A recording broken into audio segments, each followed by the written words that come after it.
कुछ लोग जानना चाहते हैं 3 प्रकार के कर्म कौन है, 3 प्रकार के ताप कौन है, 5 प्रकार के क्लेश कौन है, 5 प्रकार का कोश क्या है और 3 प्रकार का शरीर क्या है, 3 प्रकार का, ये सब शास्त्रों के जो पारिभाषिक शब्द हैं इनकी व्याख्या समझना चाहते हैं। तो नोट करते जाएं, नहीं तो फिर अभी समझ लेंगे और फिर शाम को भूल जाएगा। 3 प्रकार का शरीर होता है। एक का नाम स्थूल शरीर, एक का नाम सूक्ष्म शरीर, एक का नाम कारण शरीर। तो स्थूल शरीर तो आप लोग जानते ही हैं, ये जो आपका है, ये हट्टा कट्टा मोटा लंबा चौड़ा हाड़ मांस का, ये स्थूल शरीर है। इसके मरने के बाद सूक्ष्म शरीर जीवात्मा के साथ जाता है। उस सूक्ष्म शरीर में 18 तत्व होते हैं। 5 ज्ञानेंद्रियां, ये आंख कान नाक रसना त्वचा। 5 कर्मेंद्रियां, ये हाथ पैर वगैरह। 5 प्राण, प्राण अपान व्यान समान उदान, ये हवा।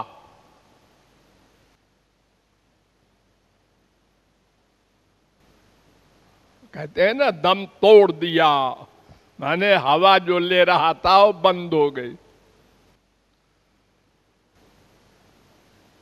एक मन, एक बुद्धि, एक अहंकार, ये 18 तत्वों से, और जीवात्मा तो है ही है, इन 18 को लेके जीवात्मा इस शरीर को छोड़ता है। छोड़ने के बाद इसको लेता है, ऐसा नहीं, इसको लेके फिर इस शरीर को छोड़ता है, मरता है, जिसे कहते हैं आप लोग। जैसे सांप होता है, वो कुछ दिनों बाद अपने ऊपर का चमड़ा छोड़ देता है, उसको केंचुल कहते हैं, आप लोगों ने देखा होगा।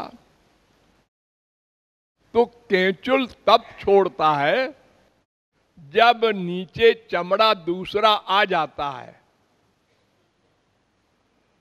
तब छोड़ता है। अगर दूसरा चमड़ा ना आवे और कोई केंचुल निकाले तो तमाम शरीर में घाव हो जाएगा। आप लोगों को फोड़ा ओड़ा होता है तो ऊपर का चमड़ा निकलता है ना, तो जब नीचे आ जाता है चमड़ा तब ऊपर का निकलता है। ऐसे ही जीवात्मा इन 18 तत्वों वाले शरीर को लेकर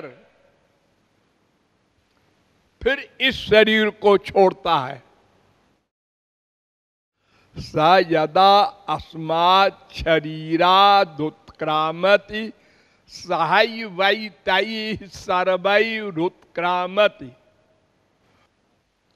गृहीत्वैतानि संयाति। गीता। तो ये 18 तत्वों का सूक्ष्म शरीर होता है। आप लोग सपना देखते हैं, हाँ, उसमें ये 18 काम करते रहते हैं। आप देखते भी हैं सपने में सुनते भी हैं, सूंघते भी हैं, खाते पीते भी हैं, स्पर्श भी करते हैं, चलते भी हैं, दौड़ते भी हैं, पकड़ते भी हैं, सब काम करते हैं ना जैसे जागृत अवस्था में करते हैं। इस स्थूल शरीर से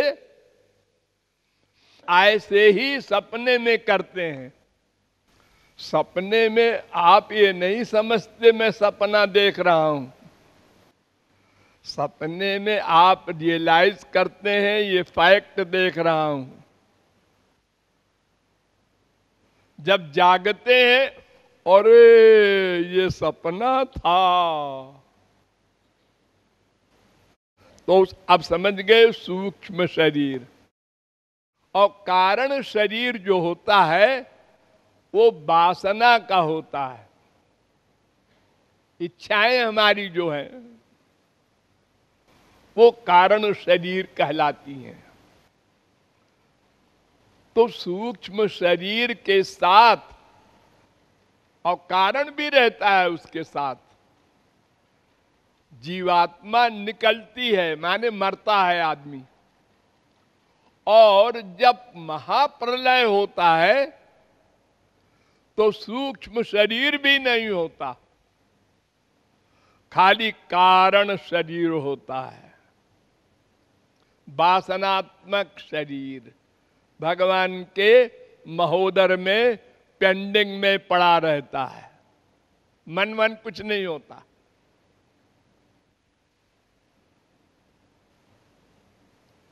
ये तीन शरीर समझ में आ गया आप लोगों के? हाँ। अब 5 कोष समझिए। स्थूल शरीर जो आपका है, ये जो आप जिसमें आप चल फिर रहे हैं, इसको कहते हैं अन्नमय कोष। ये नंबर 1, ये पहला कोष है। और 5 कर्मेंद्रिय और 5 प्राण, ये वायु, ये 10 नंबर 2 प्राणमय कोष। 1 मन, 5 ज्ञानेंद्रिय, आंख कान वगैरह, ये मनोमय कोष। 5 ज्ञानेंद्रिय, 1 बुद्धि, ये विज्ञानमय कोष।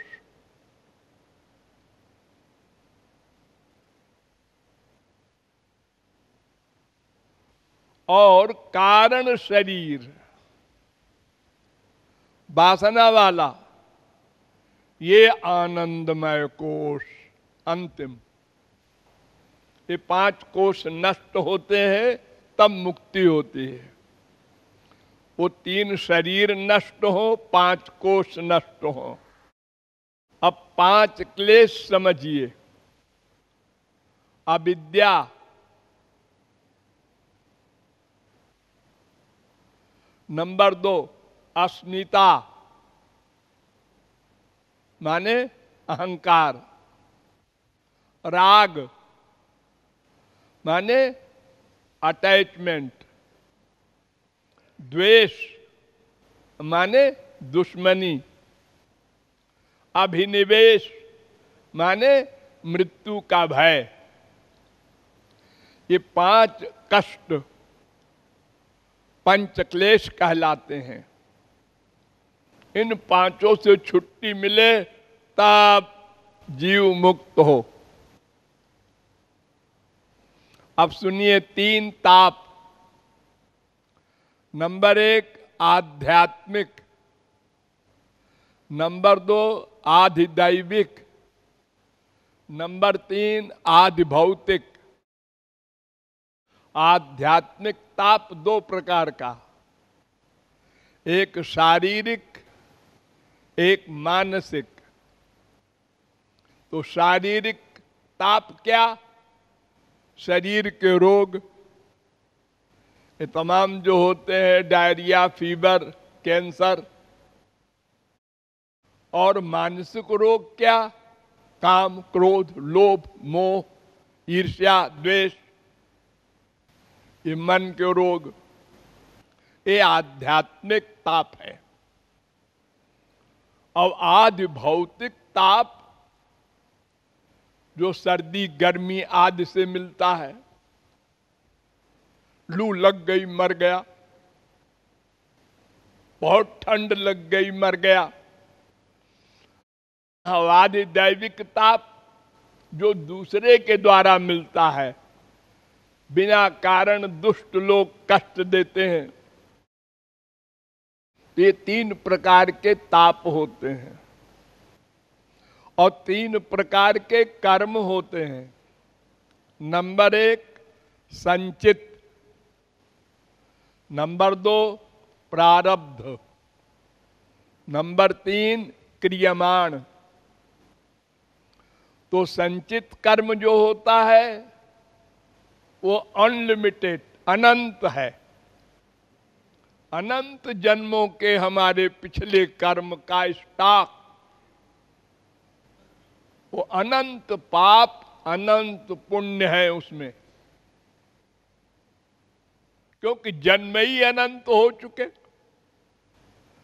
हम लोगों की शुरुआत नहीं है, कोई अनादि है।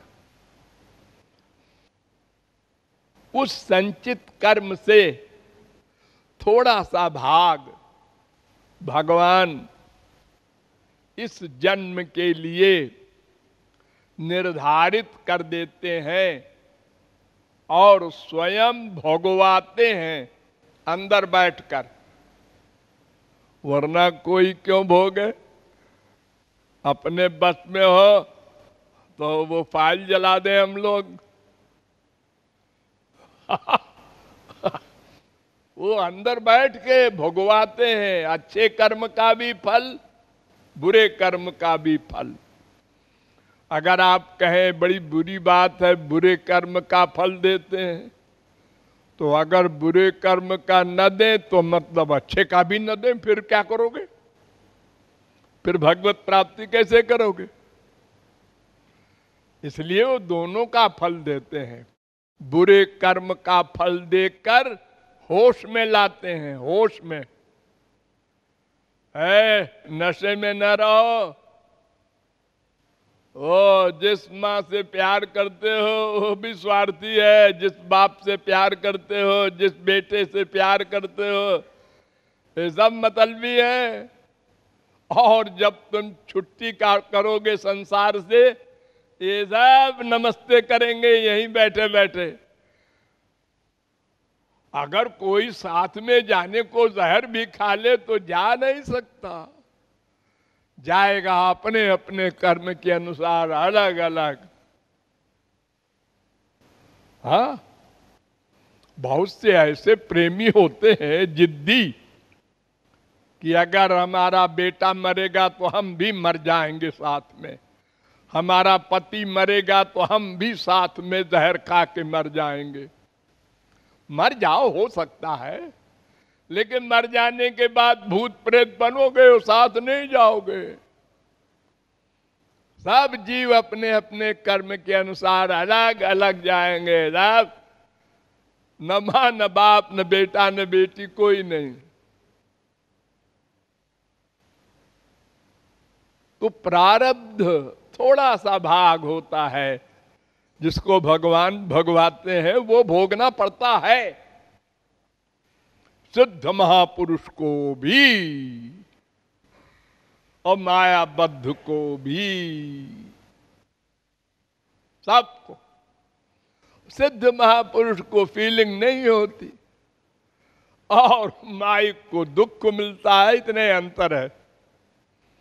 दोनों का बेटा मरेगा टाइम पर, बाप मरेगा टाइम पर। संसारी अभाव, दुख, अपजश सब होता रहेगा प्रारब्ध के अनुसार। हाँ, उसको फीलिंग नहीं होगी बस। और एक होता है क्रियमाण कर्म, जिससे संचित बना, जिस संचित से प्रारब्ध आया, इस सब कर्मों का जो वर्तमान कर्म है उसको क्रियमाण कर्म कहते हैं। इस जन्म में जो हम करते हैं अच्छा बुरा, हमको कर्म करने का अधिकार है। प्रारब्ध का मतलब ये नहीं होता कि सब कर्म हमारे प्रारब्ध के अनुसार होंगे, वो थोड़ा सा कभी कभी आता है, बाकी हमको कर्म करने का अधिकार है। ये 3 प्रकार के कर्म होते हैं।